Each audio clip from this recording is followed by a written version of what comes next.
Franchement, on serait sans doute mieux sans l'euro. Il y a tout juste 20 ans naissait l'euro, remplaçant ainsi 11 monnaies. Les bonnes fées qui se sont penchées sur son berceau étaient pleines de bonnes intentions. Oh, le beau bébé. Le beau bébé. Mignon. En fixant les taux de change, elle mettait fin aux guéguerres monétaires et aux spéculations sur les devises. Si, signora, mes fraises sont les moins chères. Nein, ce sont les miennes. Pendant 10 ans, ça a plutôt bien marché. Paul, citoyen européen, a pu voyager en Europe facilement, comparer les prix, acheter sa maison avec des taux d'intérêt plus stables et plus bas. Yeah, trop cool. François, entrepreneur, a trouvé de nouveaux investisseurs pour son business. Il a pu grossir en garantissant à ses clients des prix stables et s'est même mis à exporter sur tout le marché européen. Mais la crise de 2008 a jeté le chaos sur la zone euro. Les règles du clan euro sont bien trop rigides pour leur permettre de réagir rapidement. Interdiction de dévaluer la monnaie, interdiction de creuser la dette et pas d'augmentation excessive des prix.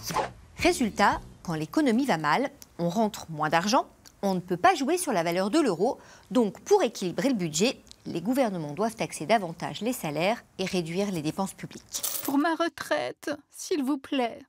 Alors, faut-il sortir de l'euro? Bonsoir. La question n'est plus de savoir si l'on va sortir de l'euro, mais quand et dans quelles conditions. Certains n'en sont plus si sûrs. Moi, j'avais évolué sur la sortie de l'euro pendant ma campagne présidentielle, parce que les Français ne la veulent pas. En fait, selon certains spécialistes, revenir au franc serait assez risqué.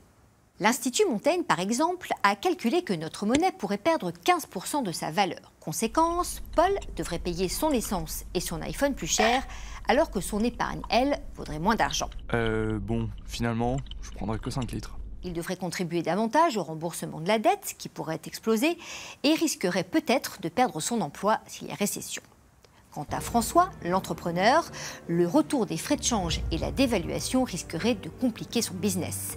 Surtout s'il importe sa matière première de l'extérieur de l'Europe, car les prix vont augmenter. T'as pas un Doliprane? Ce tableau ne serait pas aussi noir pour un petit groupe d'économistes, dont Jacques Sapir et Jean-Jacques Rosa. Ils pensent au contraire que revenir au franc permettrait de relancer la croissance. En tout cas, ce qui est sûr, c'est qu'une sortie de l'euro ne se fera pas sans turbulence pour notre économie. Et pour limiter la casse, il faudra des hommes politiques très compétents pour redresser la barre.